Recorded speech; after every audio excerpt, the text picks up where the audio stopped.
Appropriation bill pay मुझे अपनी बात कहने का मौका दिया। मान्यवर, इस पूरे बिल को देखने के बाद जो डिमांड्स है माननीय मंत्री जी की, उसमें जो मौजूदा परिस्थितियां हैं उसके लिए 57,000 करोड़ रुपए की मांग उन्होंने सदन से की है मंजूरी के लिए। मान्यवर, अभी जब नेता सदन बोल रहे थे तो उन्होंने कहा कि ये जो संकट है, विपत्ति का काल है, इस काल में विपक्ष हमारा साथ नहीं दे रहा है। ये विपत्ति आ पड़ी है, आई हुई विपत्ति है, इसमें तो सबको साथ देना चाहिए। लेकिन मैं आपके माध्यम से सरकार से पूछना चाहता हूं, यह विपत्ति आई हुई कैसे है? मान्यवर, यह विपत्ति लाई हुई विपत्ति है। यह लाई गई समस्या है, यह लाया हुआ संकट है, आया हुआ संकट नहीं मान्यवर। तो यह लाया हुआ संकट कैसे है?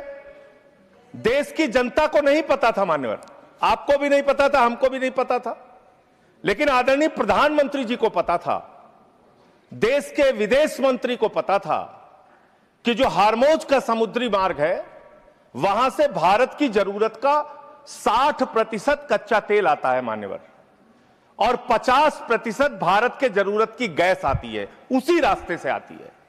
यह बात नरेंद्र मोदी जी को, आदरणीय प्रधानमंत्री जी को पता थी। तो मैं आपके माध्यम से पूछना चाहता हूं कि जब वो हार्मोज का समुद्री मार्ग 60% से ज्यादा ईरान के रास्ते में आता है, ईरान के कब्जे में आता है, तो ईरान से तू कौन मैं खामखा जबरदस्ती झगड़ा करने की आपको जरूरत क्या थी? इसलिए आपने जानबूझकर देश को संकट में डाला है। यह संकट आया हुआ संकट नहीं है, यह लाया हुआ संकट है, और इस लाए हुए संकट के सबसे बड़े जो प्रायोजित किया है जिन्होंने संकट, उसका नाम है देश के प्रधानमंत्री आदरणीय नरेंद्र मोदी जी। मान्यवर, यह बात देश की जनता को पता होनी चाहिए। दूसरी बात मान्यवर, आपका परंपरागत मित्र है ईरान, और खुद प्रधानमंत्री ने माना है।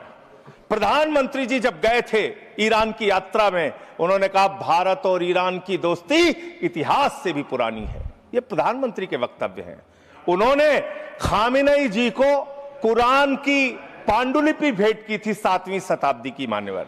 उन्होंने चाबार पोर्ट का समझौता किया था, जिसका बखान प्रधानमंत्री ने खूब किया कि भारत का व्यापार बढ़ जाएगा, पाकिस्तान की अब हमें जरूरत नहीं पड़ेगी, अब हम अपना एक अलग रास्ता बना के और भारत के व्यापार को बढ़ाएंगे। और वहां पर सरकार ने सैकड़ों करोड़ रुपए चाबार पोर्ट पे वेस्ट किया। 2019 तक भारत को ईरान से सस्ता तेल मिलता था, रुपए में तेल मिलता था, गैस मिलती थी, हमारा मित्रतापूर्ण संबंध था उनसे। लेकिन भारत के प्रधानमंत्री खामेनेई की मौत पे खामोश रहते हैं। 160 स्कूली बच्चे मार दिए जाते हैं, खामोश रहते हैं। और इतना ही नहीं मान्यवर, ईरानी नौसेना को हमने अपने युद्धाभ्यास में बुलाया, और जब वो नौसेना का जहाज वापस जा रहा था, 100 नौसैनिक मार दिए गए ईरान के, अमेरिका के द्वारा। प्रधानमंत्री खामोश। हमारे मेहमान मारे गए, एक शोक संवेदना के शब्द हमने नहीं बोले। तो ये संकट भारत के ऊपर आपने लाया है, ये आया हुआ संकट नहीं है, मैं फिर से स्पष्ट करना चाहता हूं। दूसरी बात मान्यवर, दूसरी बात, आपने जो तेल और जो ऐसे समय में 60 रुपए घरेलू गैस का दाम और 115 रुपए कमर्शियल सिलेंडर का दाम आपने बढ़ाने का काम किया। तो पूरे देश में एक हाहाकार की स्थिति है। इसको नियंत्रित करने के लिए झूठ बोलने के बजाय सच्चाई को स्वीकार कीजिए। और आज जो कहा गया कि हार्मोज समुद्री मार्ग खुल गया है, गलत जानकारी सदन को नहीं देनी चाहिए। हार्मोज समुद्री मार्ग से मात्र 2 जहाज आपके आए हैं, 22 जहाज अभी भी आपके रुके हैं। मैं शुभकामनाएं देता हूं कि आप वार्ता करके उस समस्या का समाधान कराइए। अभी है मान्यवर समय है। मान्यवर, 2 मिनट में आपसे और लूंगा। मान्यवर, दूसरा विषय, मैं आपके माध्यम से सरकार से अनुरोध करना चाहता हूं।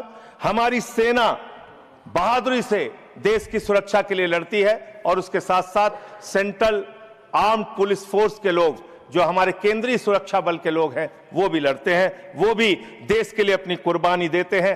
पुलवामा में 40 जवानों ने अपनी शहादत दी मान्यवर, पुलवामा में 40 जवानों ने अपनी शहादत दी।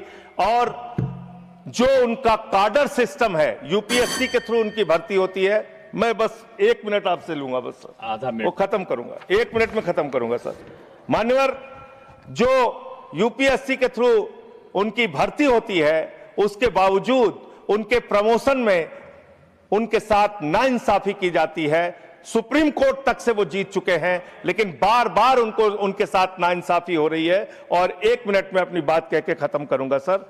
जो प्रमोशन का सिस्टम है उनके साथ, जो अन्याय उनको झेलना पड़ रहा है, वो एक असिस्टेंट, एक डिप्टी कमांडेंट को जो सीआरपीएफ में है 18 साल में, बस खत्म कर रहा हूं सर, विषय नहीं है ना, 1 मिनट में खत्म कर रहा हूं सर। उसी के लिए डिमांड में चाहता हूं, सरकार के सामने एक प्रस्ताव मेरा, 18 वर्षों में एक प्रमोशन मिलता है सीआरपीएफ के डिप्टी कमांडेंट को, और असिस्टेंट कमांडेंट को 15 वर्ष में एक प्रमोशन मिलता है।